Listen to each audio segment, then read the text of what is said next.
Have you ever ended a conversation and felt the other person suddenly turn cold, distant, or simply uninterested in continuing?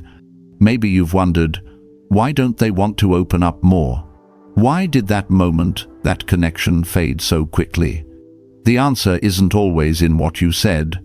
It's often hidden in how you listened, how you reacted to every word, every pause, every sigh.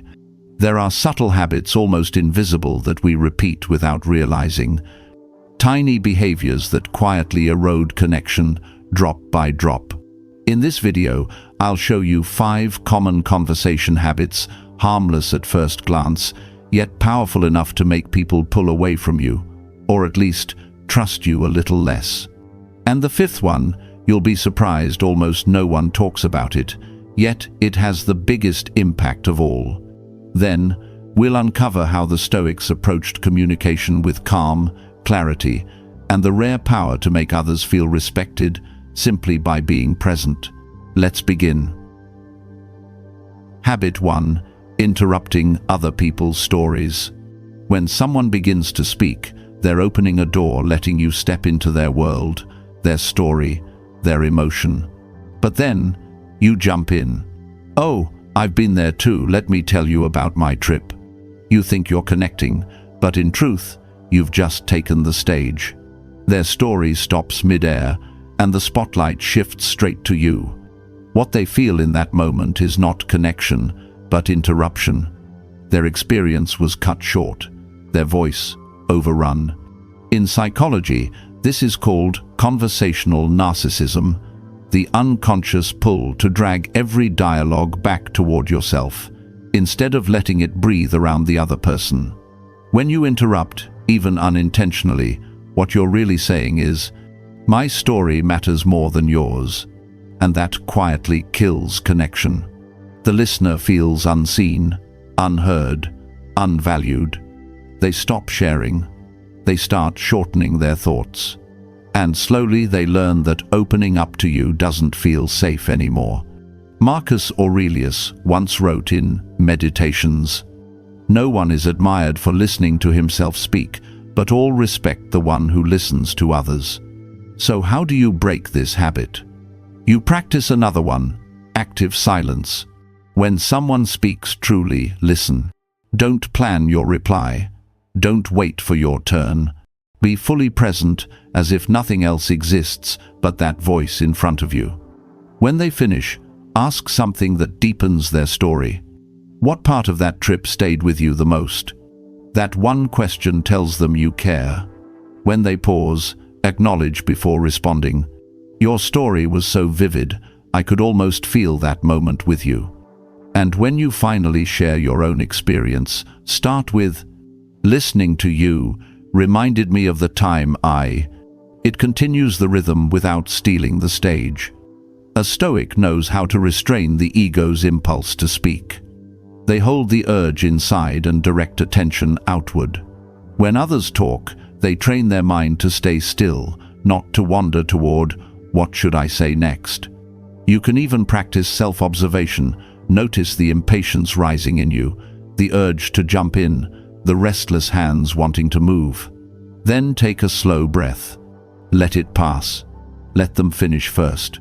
Because every time you choose silence, you're not just respecting them, you're strengthening yourself.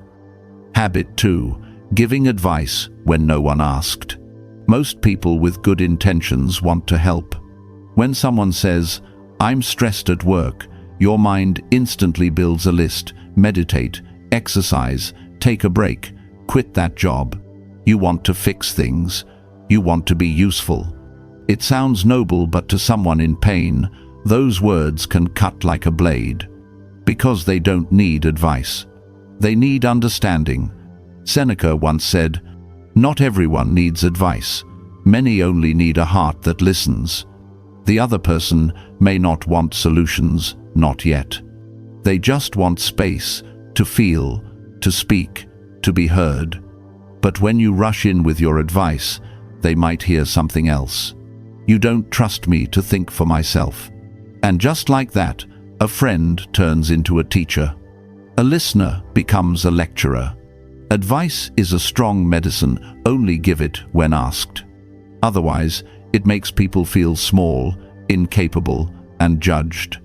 A Stoic knows not every situation must be fixed. They respect another person's freedom to find their own path. In Stoic thought, there's a sacred space between wanting to help and forcing help. You train patience. Sometimes, true help means doing nothing, just being there. You accept that not every problem needs your voice sometimes. Empathy is enough.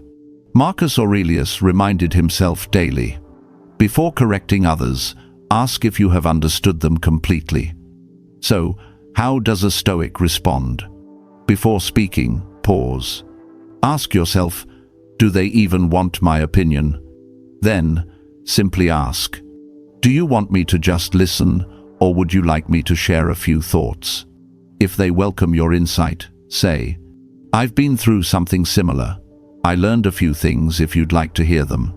But if they only want to be heard, listen. Nod. Ask gentle questions. Be present, because when someone opens up, they're unlocking their heart. And if you rush in with advice, you're closing that door again. When you say softly, I understand that must be hard, you give them something far greater than advice, you give them safety. That is empathy, not pity. And in Stoic philosophy, empathy isn't an emotional reaction, it's a conscious act of understanding. Habit 3. Pointing out other people's contradictions. When someone says one thing and does another, it's tempting to call it out. You said you were eating healthy, and now you're grabbing pizza? You think you're just being honest. But what they hear is judgment. Humans aren't consistent machines. We change our minds. Life changes our circumstances. Sometimes, we just fail to live up to our own ideals. When you point out that contradiction, it's like a tiny blade. A small cut that makes their pride bleed. You believe you're being truthful, but in truth, you're putting ego above empathy. Epictetus once said, do not rush to correct others. They are learning how to live just as you are. People don't grow in straight lines. Today they stumble, tomorrow they rise again. When you judge too soon, you block the path they're walking on. So instead of saying, I thought you were on a diet, say, I can see you're still trying. That's what matters. In Stoic philosophy, kindness always comes before cleverness. A Stoic doesn't rush to expose flaws. They understand that people are in motion, not finished. They keep compassion first and let small contradictions slide. Because a truly strong person has no need to correct others. They simply look in the mirror and stay silent. When you catch yourself pointing out little mistakes, remember, it's not about their inconsistency. It's about your discomfort with imperfection. Train your mind to accept it, to let people change, to let them be human just like you. Habit 4. Downplaying other people's efforts. When someone shares an achievement, finishing a tough project, learning something new, pushing through fear, you respond lightly. That's nothing. Anyone could do that. You think you're being humble, or maybe comforting them. But what they hear is, what you did doesn't matter. And in that moment, their excitement fades. They stop feeling seen. They stop sharing what's good in their life. Because why bother if every time they open up, it's brushed aside? Marcus Aurelius once reminded himself, see each person as a warrior fighting their own private battle. What seems small to you may be someone else's entire world. A Stoic never diminishes another person's effort, because they understand how fragile human motivation can be. One careless sentence can dim the light in someone's eyes. Seneca wrote to Lucilius, when you lift another up, you raise yourself as well. If you want respect, learn to make others feel valued. When someone shares a small victory, say, you did really well. I can see the effort behind that. That sentence doesn't make you weaker, it makes you stronger. because in that moment, you've conquered envy and chosen grace. A Stoic focuses on effort, not applause. When others share success, they see the process, not just the result. Their words reflect recognition, not comparison. Train yourself not to rush into minimizing what others do. Respect their work. Understand that every effort, no matter how small, carries its own quiet nobility. Habit 5. Always needing to correct others. Someone says, "That happened last Tuesday," and you jump in, "Actually, it was Wednesday." You tell yourself, "I'm just being accurate." But what you've really said is, "Even your smallest mistakes aren't safe around me." When you correct every detail, what you communicate isn't precision, it's pressure. You make people feel like the conversation isn't a space for connection, but for inspection. Sometimes, being right isn't what matters. Sometimes, being kind is. The Stoics understood this deeply. Truth doesn't need to be shouted in every conversation, because often being right is just another disguise for the ego. Seneca once wrote, "A steady mind does not need to prove itself right in every detail. It does not fight with arguments, it stands firm in calmness." Some people can't stand even the smallest mistake, because deep down, they fear losing control. But in communication, choosing silence over correction is a sign of strength, not weakness. So the question is, when should you correct, and when should you let it go? If the mistake changes the meaning, you can gently say, "I think you might have mixed up the day. Want me to check it with you?"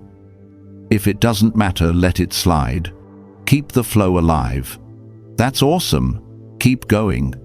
Always choose connection first, correctness second. Stoicism teaches us not to drown in trivial details. You can stay silent on small errors because what you value isn't victory, but harmony. You train yourself to release that craving that need to be right when it adds no real value. You choose grace over ego, peace over precision. Marcus Aurelius reminded himself, "If others are wrong, correct them gently. If they refuse to listen, bear it gently. Let others be wrong, they are still learning. And let yourself be right by staying silent." Because in a world where everyone wants the last word, the one who knows when to stop speaking is the one with true inner power. Conclusion. The Stoic art of connection. Remember this: don't interrupt, don't correct, don't judge, don't downplay, and don't always need to be right. These habits live below awareness. We do them without realizing, yet they slowly erode trust, connection, and the safety every real conversation needs to grow. The Stoic principle is simple: respect, curiosity, recognition. If every time you speak, you lead with respect, letting others finish their story. If you bring curiosity, wanting to understand, not to win. And if you offer recognition, seeing the effort behind someone's words, then the chance you'll fall into those old patterns becomes smaller every single day. The Stoics never spoke to dominate, they spoke to understand. They didn't seek victory, they sought clarity. They didn't talk to be admired, they spoke to bring peace, both to others and to themselves. Seneca once said, "If your words do not make life better, let silence do it." And Marcus Aurelius left us with a truth worth carrying today. Let your words reflect the stillness of your soul. Because in the end, people won't remember what you said. They'll remember how they felt in your presence. If they felt calm, it's because you've learned to speak less and live more. That is the Stoic art of communication. And no, we won't be perfect. But with each small step, each conversation shaped by patience and respect, you become someone people trust. Someone they want to open up to. Someone they want to keep in their life. If this message spoke to you, take a second to breathe and practice one Stoic habit in your next conversation. And if you want to keep growing on this journey, subscribe, share this video with someone who needs peace in their words, and join us here each week as we train the mind and calm the soul. Leave a short comment below. Just write, "I'll speak less and listen deeper." Capi. That one sentence is where your Stoic practice begins.